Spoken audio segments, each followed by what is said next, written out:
Clear it 0.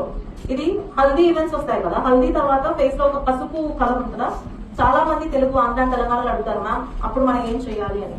అప్పుడు client ని soap పెట్టి ఒక 2 times వాష్ చేయమని చెప్పండి. Soap will remove the colour stain. ఒకవేళ సోప్ లేదు, లేకపోతే చేసిన తర్వాత కూడా కలర్ పోలేదు అంటే, ఇప్పుడు మ్యామ్స్ కి చూసారంటే క్లీన్ గానే కదా ఉంది, but I will just show you అంతే. ఈ క్లియర్ ఇట్ 0 లో ఇటువైపు చూడండి డాట్ డాట్ డాట్ గా ఉంది, ఇటువైపు ఫ్లాట్ ఉంది. ఈ డాట్ డాట్ ఉన్న సైడ్ లో దగ్గర పెట్టి మంచిగా ఒక 2 to 5 minutes ఫేస్ఫుల్ గా మసాజ్ చేయాలి.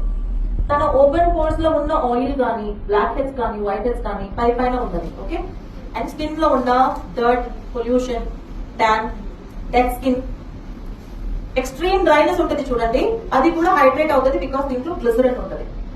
And at the same time oil ని కూడా తీస్తుంది, ఫేస్ లో ఉన్న అన్ని ప్రోడక్ట్ ని మంచిగా క్లెన్స్ చేస్తుంది. సో హల్దీ వేసుకున్న వాళ్ళకి అండ్ ఇలా మేకప్ కి ముందు వేరే ప్రోడక్ట్ వేసుకున్నారు, మాయిశ్చరైజర్ వేసుకున్నారు, లేకపోతే మీకు డీప్ క్లెన్స్ చేయాలనుకుంటే ఈ టిష్యూతో నేను చూడండి 1 minute లో వైప్ చేయలేదు, బాగా మసాజ్ చేసి and taking my time. Candy love clear it 0.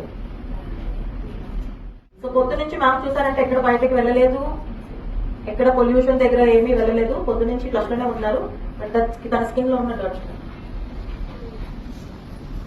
తెలుస్తుందా?